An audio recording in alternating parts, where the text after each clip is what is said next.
तो welcome back guys. कल तक हम पढ़ चुके थे प्रिपरेशन ऑफ सॉइल तक। आज हम पढ़ेंगे एग्रीकल्चर इंप्लीमेंट्स तक और चालू करते हैं। Before sowing the seed is necessary to break the soil column to get better yield. This is done with the various tool. This main tool is used for the purposes the plow, hoe and cultivators. Plow. This is a wagon used since ancient time for tilling soil, adding fertilizer to the crop, removing the weed, and turning the soil. This is made up of wood and drawn by the pair of bulls or other animals, horses or camels. It contains a strong triangular iron strip called plowshare. The main part of the plow is the long rod of wood which is called the plow shaft. There is a handle at the end of the shaft. The other end is attached with the beam which is placed on the bull's neck. One pair of the bulls and a man can easily operate the plow. Figure 11.1a. Okay, 11.1a. This ignition wooden plow is increasingly begin replaced by iron. तो agriculture implements कल हमने पढ़ा था कि कल हमने देखी थी प्रिपरेशन ऑफ सॉइल। तो प्रिपरेशन ऑफ सॉइल करने के लिए हम लोगों को किससे, हैंड से तो करेंगे नहीं, तो उसके लिए हम लोगों को इंस्ट्रूमेंट की ज़रूरत होगी। तो इंस्ट्रूमेंट एक है प्लाव, एक है हो और एक है सीड ड्रिल। ओके, वो कल्टीवेटर। ओके, तो प्लाव प्लाव एक बहुत पहले से यूज़ हो रहा है। प्लाव रहा ये, this is plough. What? Plough. तो जो प्लाव है, ये प्लाव में देखिए, प्लाव में बहुत पहले ये चीज़ वुडन की होती थी ये, पर आज के टाइम में ये पहले एशियंट में ये वुड की होती थी, वुड की, और अभी ये रिसेंटली आयरन से रिप्लेस कर दी गई है। और this is plough shaft, this is plough shaft, this is a long beam, these are beam of, and this is a handle. Okay, so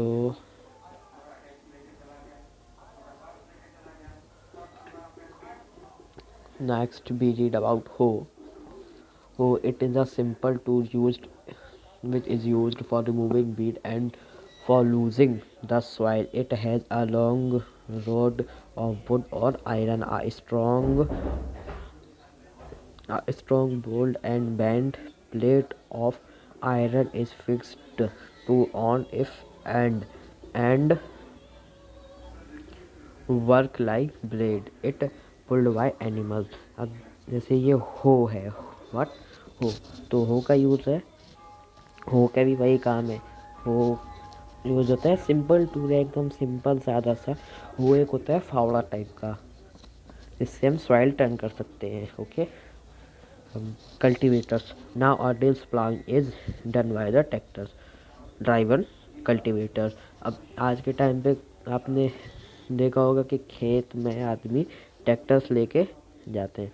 tractors के पीछे क्या करते हैं, ट्रैक्टर्स के पीछे वो लोग ये चीज़ ऐसे, ये चीज़ ज्वाइन कर लेते हैं, ये ओके, ये चीज़ ज्वाइन कर लेते हैं। ठीक है, तो यही है एक cultivator. Okay, cultivator, the use of the cultivator saves labour and time. अब जैसे हम इसमें प्लाव से प्लाविंग कर रहे थे फील्ड की। इसमें हम लोग जैसे मान लीजिए ये एक फील्ड है, अब हम लोग ये प्लाव है, प्लाव चलाएंगे तो एक बार में सिर्फ वो एक लाइन ऐसे कवर करेगा, फिर दूसरी बार में फिर दूसरी लाइन कवर करेगा, फिर तीसरी लाइन में फिर तीसरी लाइन कवर करेगा, फिर चौथी करेगा, फिर पाँचवीं करेगा, फिर छठवीं करेगा। पर जब हम सीड ड्रिल लेंगे तो सीड ड्रिल में होते हैं एक, जैसे मान लीजिए ये है सीड ड्रिल, तो सीड ड्रिल में ये होंगे ऐसे। तो ये सीड ड्रिल में काफ़ी निकले थे, तो ये एक बार में कई रोज़ कवर कर लेगा। मान लीजिए एक बार में करीब इतनी रोज़ कवर कर लेगा, तो ये हम लोगों का टाइम बचा रहा है और मेहनत भी बचा रहा है। अब एक प्रोसेस कंप्लीट हो गई, अगली प्रोसेस थी सोविंग। देखिए सोविंग है अगली प्रोसेस। तो हमने ये कंप्लीट कर लिया, ये कंप्लीट कर लिया। अब हम देखेंगे ये, ओके। तो sowing is an important part of the crop production. Before sowing, good quality, clean and healthy seed is good variety are selected. In this process we select the seed. जो seed की quality अच्छी है, ख़राब है, हम ऐसे seeds को select करते हैं। अब सिलेक्ट करने का तरीका ये है कि हम लोग सीड्स को पानी में डाल देते हैं। पानी में डालने से जो ख़राब सीड होता है वो ऊपर फ्लोट करने लगता है, जो सही सीड होता है वो नीचे सिंक हो जाता है। अब ऊपर ख़राब सीड का फ्लोट करने का रीज़न ये है क्योंकि उसके अंदर वो एकदम हॉलो होते हैं, तो हॉलो चीज़ पानी में फ्लोट करने लगती है।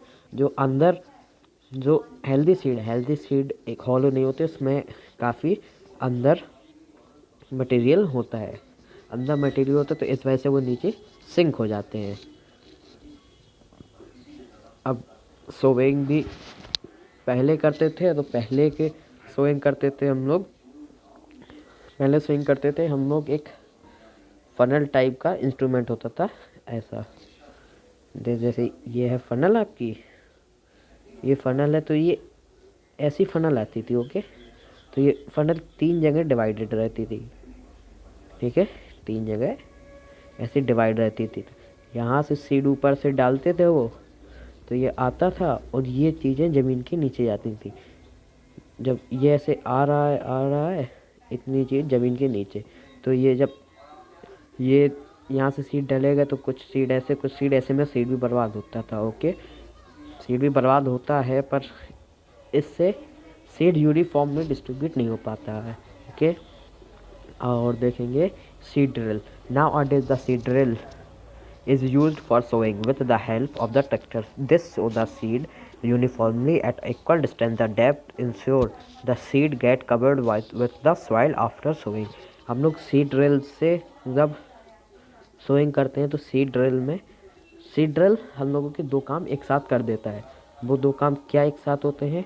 ये तो हम लोगों की सीड ड्रिल हम लोगों के प्लाविंग भी कर देता है। देखिए सीड ड्रिल हम लोगों की ये प्लाविंग भी कर रहा है, हो रही है प्लाविंग ये, और साथ में यहाँ पे सीड भी करता है। जब प्लाविंग मीन्स होता है सॉइल को टर्न करना, जैसे ये सीड ड्रिल है, ये सीड भी गिराता जा रहा है, यहाँ से सीड भी आ रहे हैं और ये करता जा रहा है, पीछे भी आ रहा है। जब ये तो ये सॉइल टर्न होती जा रही है। जब सॉइल टर्न होती जा रही है, सॉइल टर्न होने के बाद क्या होगा, जो सीड नीचे है अब वो सीड दूसरी सॉइल से कवर हो जाएगा। जब कवर हो जाएगा तो सॉइल भी लूज़ हो गई है, सब हो गई है, जिससे कि वो अगर कवर हो जाएगा तो कवर होने के बाद वो क्या होगा, कवर हो जाएगा तो जिससे एनिमल्स को प्रोटेक्शन हो जाती है। और सीड ड्रिल से हम जो यूज़ कर रहे हैं तो वो हम लोगों की लेबर, मेहनत और टाइम भी बचा देती है। तो आगे पढ़ रहे हैं। Appropriate distance between the seed is necessary to avoid overcrowding of plants.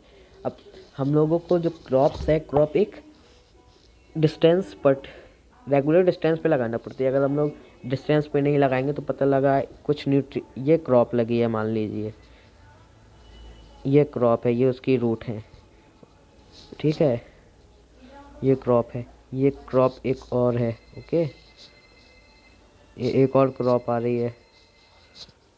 अब ये न्यूट्रिएंट्स लेगी, ये अपने पास न्यूट्रिएंट्स बुला रही है कि हो सकता है यहाँ से न्यूट्रिएंट्स आए तो ये रूट इसका न्यूट्रिएंट्स ले ले, तो ना तो ये रूट के पास न्यूट्रिएंट्स जा पाएंगे, ना तो ये रूट्स के पास न्यूट्रिएंट्स जा पाएंगे। इसी वजह से हम लोग यूज़ करते हैं, एक पर्टिकुलर डिस्टेंस हम लोगों को लेके चलना होता है, जिससे कि सीड प्लांट, जैसे जैसे हम लोग सीड अलग अलग बोएं तो प्लांट किसी और का न्यूट्रिएंट्स नहीं ले पाए। ओके, तो आगे sufficient sunlight, this allow plant to get sufficient sunlight, nutrient and water from the soil। अब हम लोग जैसे मान लीजिए ये हम लोग क्रॉप लगाए हैं, ये क्रॉप लगी है, ये इसकी लीव्स आ रही हैं, अब सनलाइट ये आ रही है तो इनकी लीव्स ने इसको कवर कर लिए। जब हम काफ़ी डिस्टेंस पे लगाएंगे, मान लीजिए इतनी डिस्टेंस पे हम लगा रहे हैं, तो सनलाइट आएगी तो सनलाइट तो इन पे पहुँच ही जाएगी। पता लगा हम लोगों ने एक साथ घना ये ऐसा कर दिया तो एक सनलाइट ले लेगा, दूसरे को सनलाइट नहीं मिलेगी, तो यानी हम लोगों की क्रॉप ढंग से ग्रो नहीं होगी। तो आगे बढ़ते हैं। देखिए हम लोगों की सोविंग भी कंप्लीट हो गई है। सोविंग कंप्लीट, अगली प्रोसेस आएगी हम लोगों की एडिंग मैन्योर एंड फर्टिलाइजर। तो यानी ये भी कंप्लीट हो गई है, अब हम लोगों को देखना है adding manure and fertilisers. Okay, हम देख रहे हैं adding manure and fertiliser.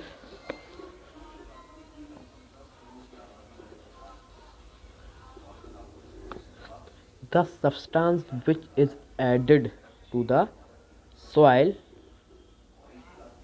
in the form of nutrition of the healthy growth of plant are called manure and fertilizers। अब देखिए फर्टिलाइजर मैन्योर क्या है। फर्टिलाइजर एक ऐसे सब्सटेंस है जो सॉइल को न्यूट्रिएंट्स प्रोवाइड करते हैं, उसको न्यूट्रिशियस बनाते हैं। Soil supplies minerals, nutrients to the crop plant. These nutrients are essential for the growth of the plant. In certain areas, farmers grow crop after in the same field. The field never left uncultivated or fallow. Imagine what happens। सोचिए अगर आपसे कोई, जैसे आप कोई काम कर रहे हो, आपसे हमेशा वो लगातार काम करवाया जाए, आपसे कहा पहले आपको रेस दौड़वाई है, वो रेस ऐसी आप हमेशा दौड़ते हैं, तो सोचिए आपके अंदर एनर्जी बचेगी? नहीं बचेगी ना। सेम उसी तरीके से जब फील्ड में हम प्लांट लगाए हैं, प्लांट उसमें हम लोग कल्टीवेशन करते जाएंगे, करते जाएंगे, उससे क्या होगा, सॉइल के जितने भी न्यूट्रिएंट्स है, न्यूट्रिएंट्स सारे प्लांट्स ले लेगा, अब उसको न्यूट्रिएंट्स मिलेंगे नहीं, तो उन्हीं न्यूट्रिएंट्स को लीवर करने के लिए हम लोग उसमें मैन्योर या फर्टिलाइज़र ऐड करते हैं। Okay, continuous cultivation of a crop make the soil poor in nutrients. Therefore, farmers have to add manure to the field to replenish soil with nutrients। ये इतनी चीज़ मैंने ये हम लोगों से पूछी जा सकती है, why we add manure in field, तो ये उसका आंसर हो जाएगा। ओके, इम्प्रूव और influences manuring resulting in weak plants, जो कि वीक प्लांट्स में हम लोगों को वीक प्लांट्स आसानी से उग जाते हैं। Manure is an organic substance obtained from the decomposition of the plant animal wastage farmer dump plant animal pits open place allowed to decompose. The decomposition is caused by the sub microbes. The decompose matter is used as organism manure। You must already learned about vermicompost in class 7। तो देखिए जो manure एक organic, यानी organic means obtained by nature without any interference of human. तो यानी एक organic, यानी ये ऑर्गेनिक सब्सटेंस है जो कि हम लोग को कब मिलता है, जब किसी चीज़ का डिकम्पोजिशन, यानी किसी decomposition means breakdown of matter into small particle with the help of microbes. Okay, decomposition, जब डिकम्पोजिशन उसका गला होगा तो जो गला होगा तो वो एक खाद के फॉर्म में ले लेगा। आपने देखा होगा कहीं काऊ डंग, तो काऊ डंग कभी कभी पड़े पड़े पड़े पड़े एकदम सॉइल फॉर्म में आ जाता है एकदम सॉइल फॉर्म में, तो वही एक मैन्योर का काम करने लगता है। तो वो जो ऑर्गेनिक, अब मैन्योर हम फैक्ट्री में नहीं बना सकते, हम लोग फैक्ट्री में फर्टिलाइजर्स बना सकते हैं, क्योंकि fertilisers is factory made salt, inorganic salt, and manure is organic. Organic means obtained by nature without any human interference. Okay.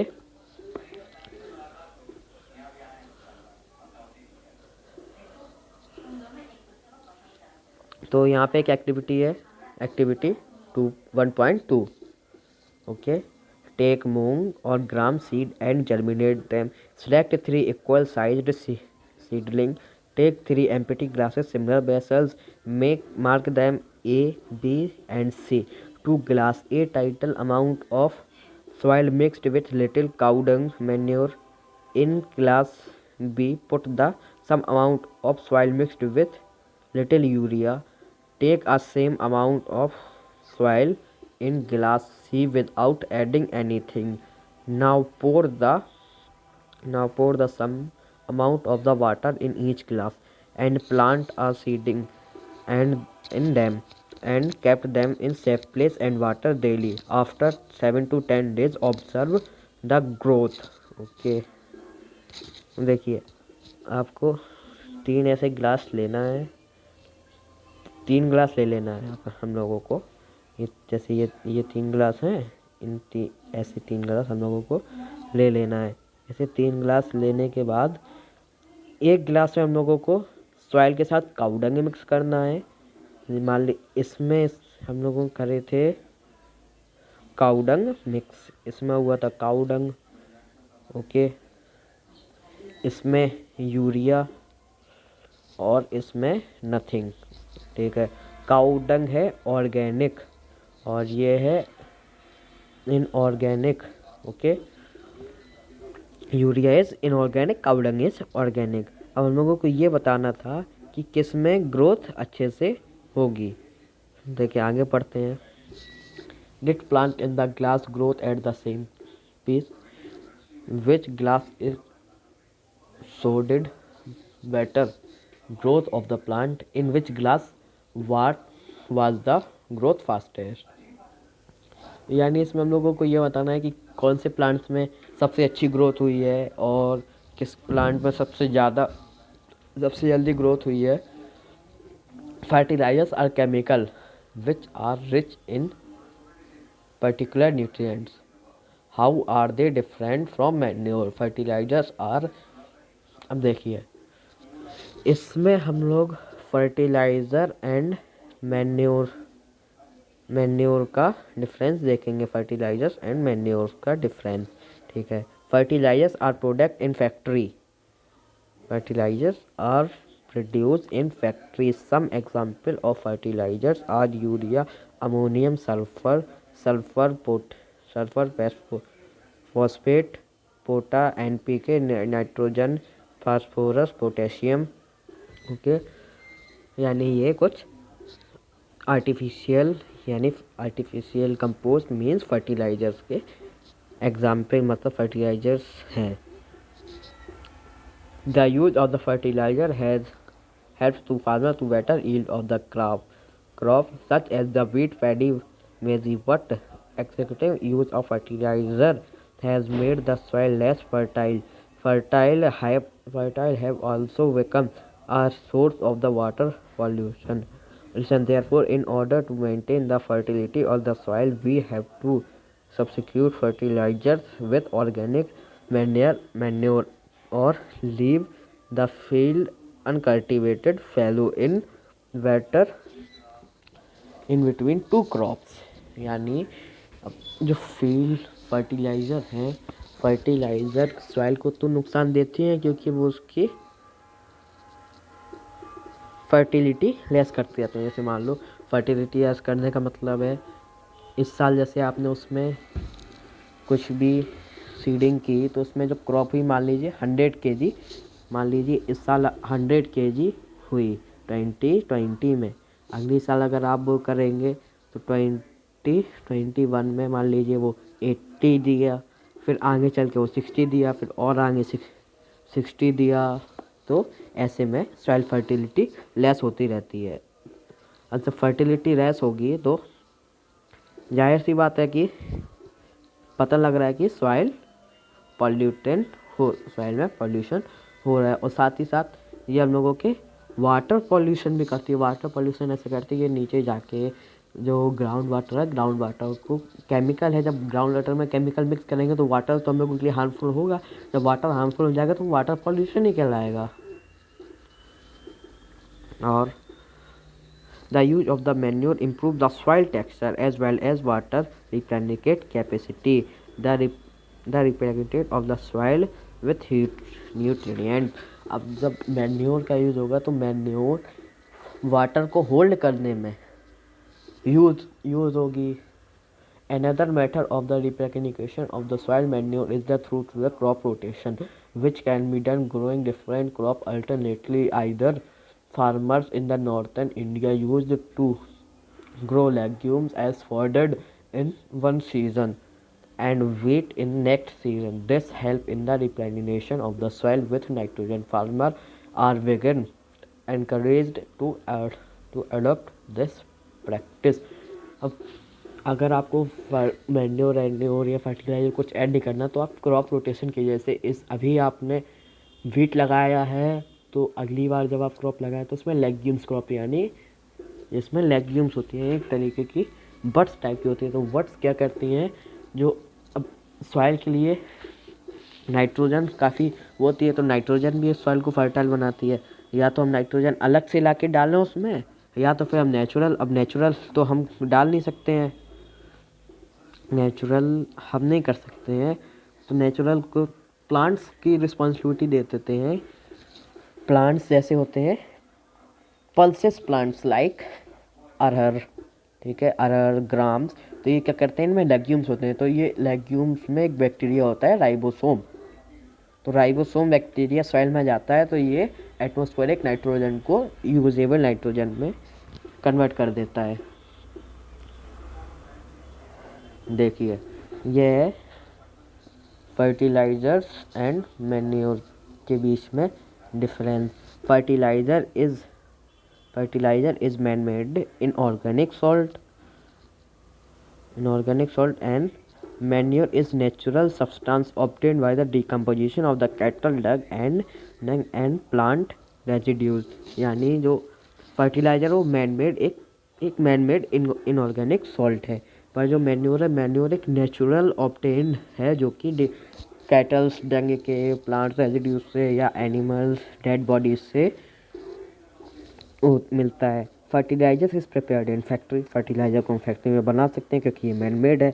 Manure can be prepared in the fields, manure हम सिर्फ fields में ही बना सकते हैं क्योंकि हम लोग इसमें कुछ कर नहीं सकते, तो फैक्ट्रीज में ये नहीं बन सकती है। Fertilisers does not provide any humus to soil, fertiliser soil को कोई भी ह्यूमस प्रोवाइड नहीं करते हैं। Manure provide a lot of humus to soil.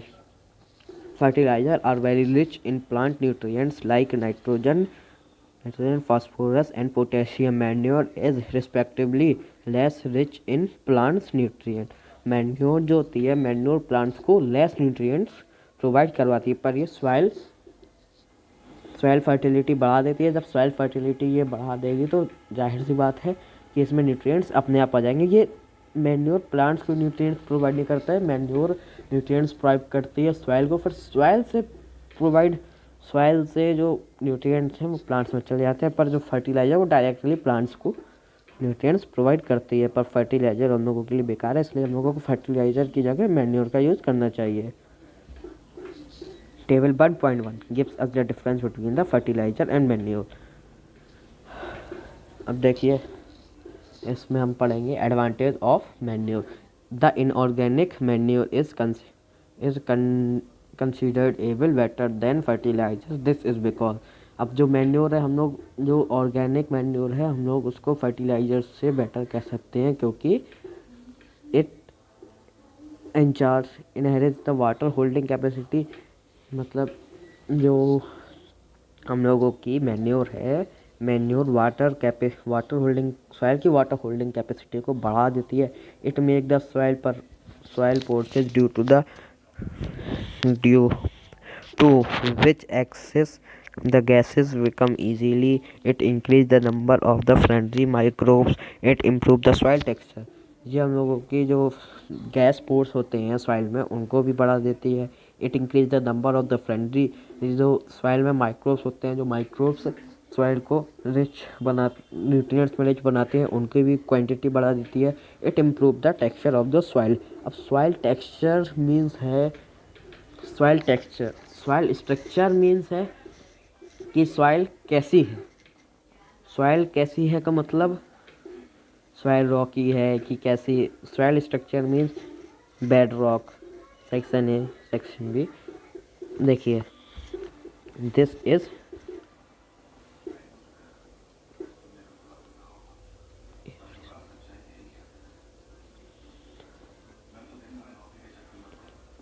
देखिए this is A horizon, this is A horizon, okay, this is B horizon, and this is C, and this is bed rock. So this is soil structure, okay, and